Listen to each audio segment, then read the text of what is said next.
Morning Bharat, AB star news देख रहे हैं आप और मैं हूं आपके साथ कोमल कंगाल। गुड मॉर्निंग भारत में हम हर रोज बात करते हैं उन खबरों की जो खबरें आप अपने चाय के कप के साथ न्यूज़पेपर में पढ़ना चाहते हैं। शुरुआत करेंगे खबरों की, लेकिन उससे पहले हम बात कर लेते हैं आज की कोरोना अपडेट की।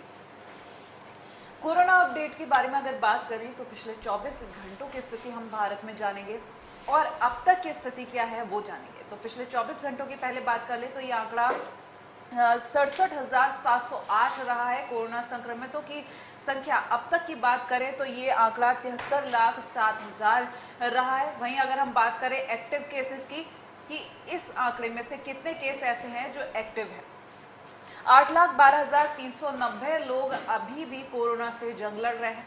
वहीं अगर हम बात करें रिकवरी रेट की तो 63,83,441 लोग कोरोना को मात दे चुके हैं, यानी कि अब तक का ये आंकड़ा है। और पिछले 24 घंटों में अगर हम बात करें कि कोरोना को कितने लोगों ने मात दी है तो ये आंकड़ा है 81,514 का।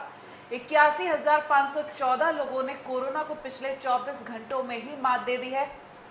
मौत के आंकड़ों की अगर हम बात करें तो लगातार मौत का आंकड़ा बढ़ता हुआ नजर आ रहा है, लेकिन अब की बात करें हम शुरुआत से लेकर अब तक की बात करें तो काफी नियंत्रण पाया जा चुका है। 1,11,266 लोग अब तक कोरोना की वजह से अपनी जान गंवा बैठे हैं। अगर पिछले 24 घंटे की बात करें तो 680 ये वो आंकड़ा है जो पिछले 24 घंटों में इन लोगों ने कोरोना की वजह से अपनी जान गंवाई है।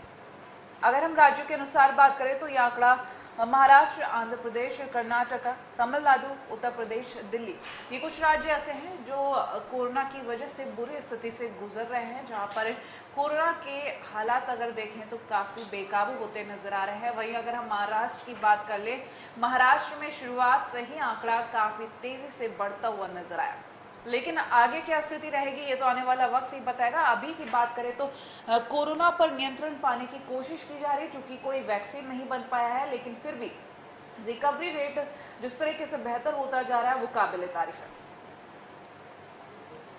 अब हम खबरों की शुरुआत करेंगे, क्योंकि कोरोना अपडेट के बाद हम आपको अगर सबसे बड़ी खबर के बारे में बताएं तो ये खबर मुंबई महाराष्ट्र से है, जहां महाराष्ट्र के मुंबई में कई इलाकों में बारिश को लेकर रेड अलर्ट जारी किया गया है। 2 दिन तक भारी बारिश होने की आशंका जताई गई है। तो इस खबर के बारे में हम बात करेंगे तो महाराष्ट्र के मुंबई समेत कई इलाकों में देर रात से बारिश का दौर शुरू हो गया है। मौसम विभाग के अनुसार महाराष्ट्र में निम्न दबाव क्षेत्र के कारण कुछ स्थानों पर भारी से बहुत भारी वर्षा और कुछ जगहों पर हल्की और मध्यम वर्षा होने की आशंका जताई जा रही है, जहां पर कोंकण, गोवा, महाराष्ट्र के तटीय क्षेत्र और आसपास के इलाकों में भारी बारिश होगी और तटीय दक्षिण गुजरात में भी अलग अलग स्थानों पर भारी बारिश होने की संभावना जताई जा रही है, जिसको लेकर रेड अलर्ट भी जारी किया गया है। और साथ ही साथ ये भी बता दें एनडीआरएफ की टीम भी तैनात की गई है। 3 टीमों को भेजा गया है महाराष्ट्र में। ये टीम सोलापुर, पुणे और पुणे के इंदापुर और लातूर में तैनात रहेंगी, क्योंकि जिस तरीके की आशंका जताई जा रही है कि भारी बारिश से भारी नुकसान भी हो सकता है, उसके लिए एनडीआरएफ की 3 टीम्स जो है तैनात की गई हैं। अगली खबर की अगर हम बात कर ले तो बिहार इलेक्शंस को लेकर तैयारियां काफी तेजी से चल रही है, लेकिन इसी बीच कई ऐसी खबरें आती है जिसको देखकर लगता है कि काफी उतार चढ़ाव है। तो खबर के बारे में हम बात कर लेते हैं अगली, जो आज जेपी नड्डा और सीएम नीतीश की जनसभाएं, बीजेपी उम्मीदवार को बताया पेटू और शराबी। अगर हम इस पूरी खबर के बारे में बात करें तो बिहार विधानसभा चुनाव को लेकर माहौल गर्म हो चुका है। पक्ष विपक्ष की बयानबाजी चरम पर है और नेताओं की वर्चुअल के साथ एक्चुअल जनसभाएं भी जोर पकड़ चुकी हैं।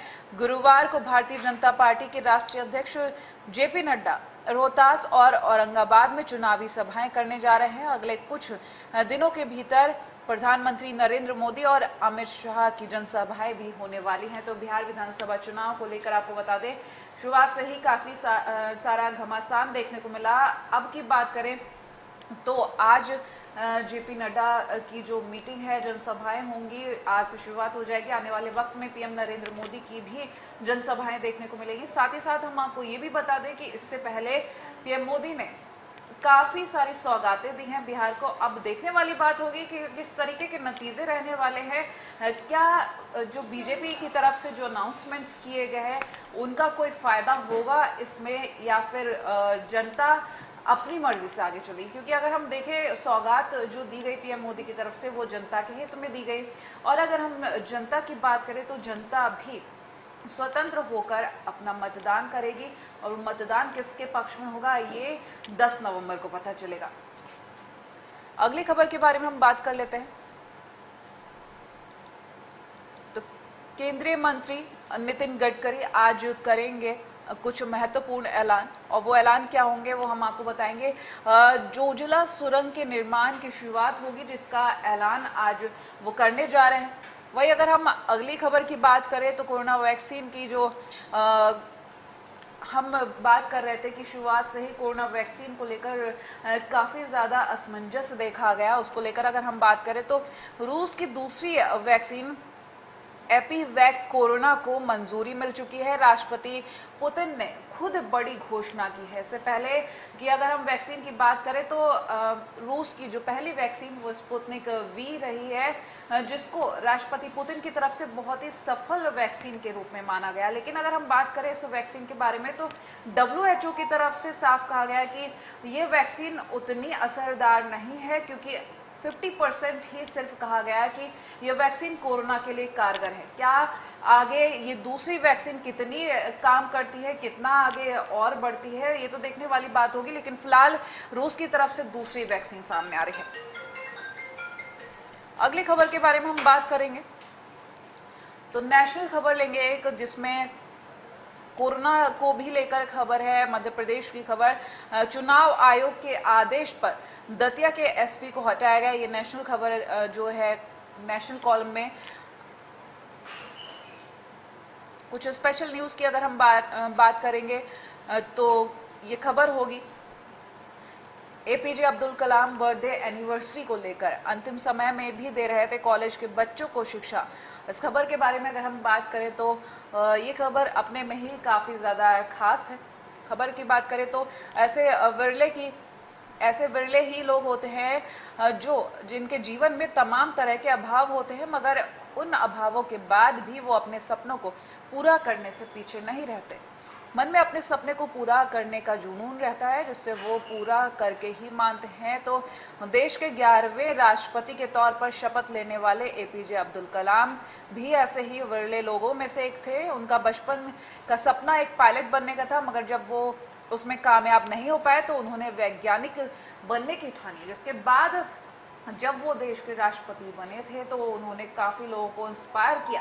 साथ ही साथ हम आपको ये भी बता दें, जब उनका अंतिम वक्त था उस वक्त भी वो बच्चों को इंस्पिरेशन के तौर पर ही लेक्चर दे रहे थे, और उस टाइम पर उनसे काफ़ी प्रेरणा ली गई और काफ़ी इंस्पायर हुए लोग। अगर हम अगली खबर की अब बात कर लें,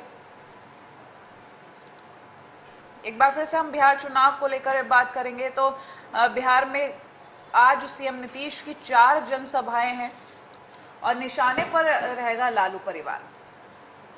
इस खबर को लेकर हम बात करें तो शुरुआत से ही देखा गया है काफी ज्यादा नीतीश सरकार और लालू परिवार के बीच में घमासान युद्ध देखा गया। लेकिन आज जो 4 जनसभाएं होने वाली, क्या कुछ खास रहेगा ये हम आपको पहुंचाते रहेंगे एबी स्टार न्यूज के जरिए। अगली खबर के बारे में हम बात कर लेते हैं तो ये खबर हम बिजनेस से रिलेटेड लेंगे, क्योंकि हम चूंकि हर फील्ड की खबर आपको पहुंचाते हैं गुड मॉर्निंग भारत के जरिए, तो इसमें भी अगर हम बात करें तो रिटायरमेंट के बाद बनाने हैं पैसे तो कुछ अलग तरीके अपनाने होंगे। कुछ अलग तरीके भी इसमें पीपीएफ, ईपीएफ, वीपीएफ और एनपीएस को बनाने के कुछ तरीके बताए गए हैं। अगली खबर के बारे में अगर हम बात करें तो यात्रा के बिना भी उठा सकते हैं एलटीसी कैश वाउचर योजना का लाभ। सरकार ने कुछ स्कीम्स लॉन्च की है, उसके बारे में अगर बात कर ले तो नए एलटीसी कैश वाउचर योजना पर संदेह को स्पष्ट करते हुए वित्त मंत्रालय ने कहा कि नई योजना कर्मचारियों को यात्रा के अलावा कुछ और खर्च करने का विकल्प देती है। कंज्यूमर खर्च को बढ़ाने के लिए केंद्र सरकार ने सोमवार को एलटीसी कैश वाउचर योजना शुरू की।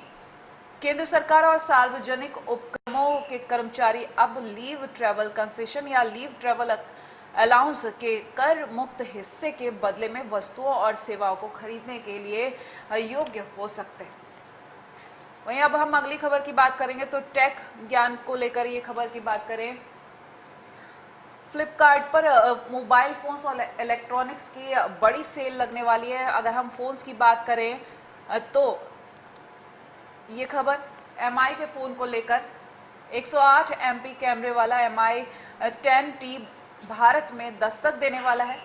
इसकी कीमत, जो संभावित कीमत है वो हम आपको बता देते हैं, और ये किस पर लॉन्च किया जाएगा, इसका टीजर किस पर आया वो भी हम आपको बता दें। फ्लिपकार्ट पर इसकी लॉन्चिंग होगी, टीजर हालांकि आ भी चुका है और उम्मीद लगाई जा रही है आज दोपहर 12 बजे तक इसको लॉन्च भी कर दिया जाएगा।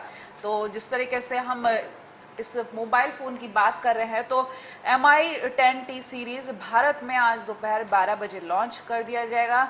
उम्मीद है कि सीरीज़ के तहत कंपनी 2 स्मार्टफोन MI 10T और MI 10T Pro की पेश कर सकती है, जो कि ग्लोबल मार्केट में पहले ही दस्तक दे चुके हैं। ये सीरीज़ भारत में एक्सक्लूसिवली फ्लिपकार्ट पर लॉन्च किया जा रहा है, तो आज दोपहर 12 बजे तक का इंतज़ार। अगर हम इसकी कीमत की बात करें तो MI 10T की संभावित कीमत 43,000 रुपये है, और अगर हम MI 10T Pro की बात करें तो 51,700 रुपये कीमत रहेगी। तो फ्लिपकार्ट पर आज ये मोबाइल भारत में लॉन्च होने जा रहा है। देखने वाली बात होगी कितने ग्राहक इसको पसंद करते हैं और क्या रिव्यूज सामने आते हैं। लेकिन इसी के साथ आज गुड मॉर्निंग भारत में इतना ही। देश और दुनिया की तमाम बड़ी खबरों के लिए देखते रहिए ABC स्टार न्यूज़।